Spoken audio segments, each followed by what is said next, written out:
Hello, today I'm going to guide you on how to perform a unique count in Excel. Microsoft Excel has a lot of useful functions, but today we'll focus on how to calculate unique values and their quantity.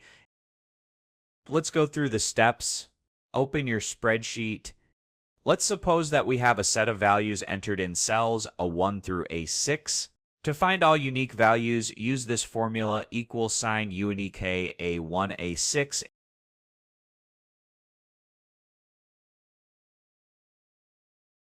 Press enter. You will now see all the unique numbers from the list.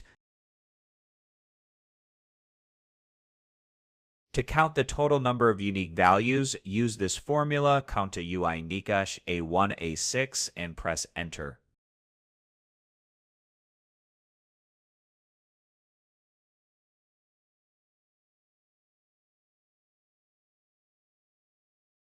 Now you can see the number of all unique values in your list. Thank you for watching. If you like this video, don't forget to give it a thumbs up and subscribe to our channel.